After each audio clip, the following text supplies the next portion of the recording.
Heather Malenshek, Senior Vice President, Chief Marketing Officer for Land O'Lakes.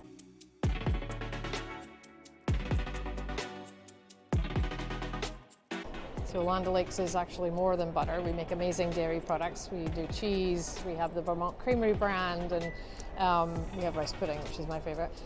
But we also have 3 other business divisions. So we work in everything from sustainability. So we have a brand called Terra, and they have a carbon sequestration program that puts carbon back into the soil, basically. So we're working with large companies like Microsoft, Nestle, to help them reach their ESG goals. We have a crop inputs business that helps like everything from seed to the nutrients you put in to get the crop going. We have an animal nutrition division that feeds 100 million animals a day, all the way from horses to snakes, zoo animals to cattle, with the Purina brand. In the dairy foods division, as I said, with Land O'Lakes, with Vermont Creamery. So it's a pretty diverse group of brands and businesses, fairly complex actually.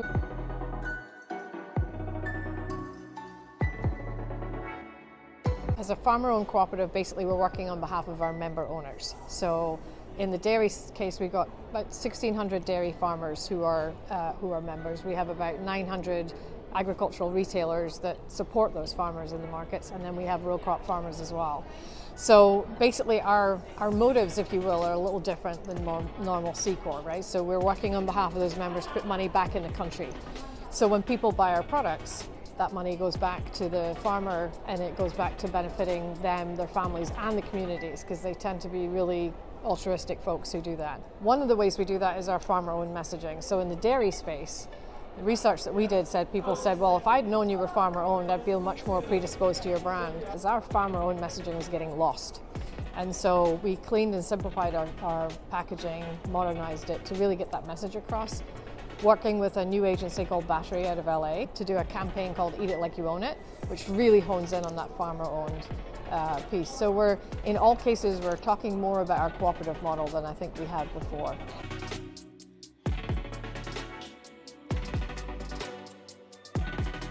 The next evolution of our storytelling is one, we needed to make sure people knew we were farmer-owned.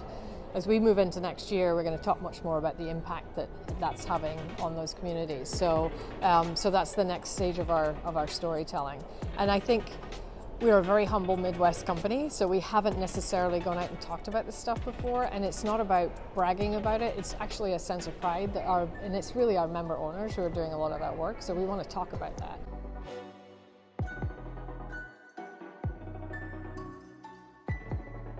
We're super proud of our history, and we are where we are because of that. So one of the things that we wanted to make sure we did was honored and respected that past. Farmers are very entrepreneurial, so there's an opportunity for us to bring that story to life. But mostly what we wanted to do was make sure that we were looking at the next 100 years and how do we make this brand relevant for the next 100 years. And similar to Harley, if you have an enduring brand, if you have an authentic purpose, then I wouldn't say it's easy, but it's easier to be able to say, here's how we're going to remodernize it. And it's really about staying close to the customer and making sure that you're making that connection about what's important. So for us now, getting out and talking about farmer-owned is a way for us to connect to that consumer, people who care about causes, want brands to stand for something. We have that in spades, so we want to be able to get out there and talk about it. I think we all have to remember the fact that business people are still humans at the end of the day. So we go through a very similar process as we think about really tapping into what they need and what they need to get from us. So we approach it very similarly to the way that we do with B2C.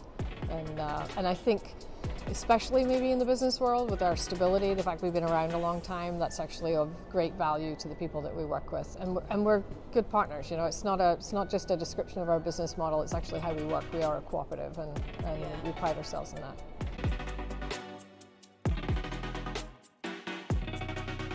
Sustainability is such a broad term. I think there's a ton of confusion, and it's almost become just like noise. I mean, consumers they're not really sure what it means. For us, our sustainability division, if you will, is Terra. So they've been working in a number of different spaces. They're working in carbon sequestration right now, working with our farmers to get that. So we're sort of breaking it down for people to understand, look, okay, this is what we mean by carbon sequestration. This is why our farmers play a big role in that.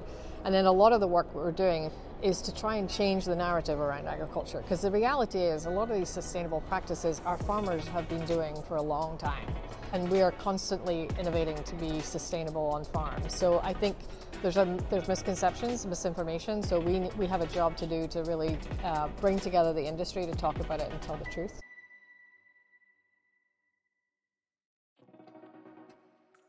Rural America tends to get undervalued, but reality is they're integral to our food security. If we go back to our motives about supporting our member owners, they're living in rural communities, they work there, we operate there, and so having a really vibrant and strong community is very important for our business, but mostly for our member owners and their families. So it's a big part of making sure that we are supporting that, and it's been quite evident for me coming in to really understand. I'm like, wait a minute, there's a whole other piece of America that we're not paying attention to. There's been a big evolution there. So from communities that were less resilient to now much more resilient. They're entrepreneurial. We've got people moving back to their hometowns, partly driven by the pandemic because they could, but also people wanting that kind of way of life now. So for us, it's critically important for people to understand the role that agriculture plays in putting food on your table and the role that rural America does.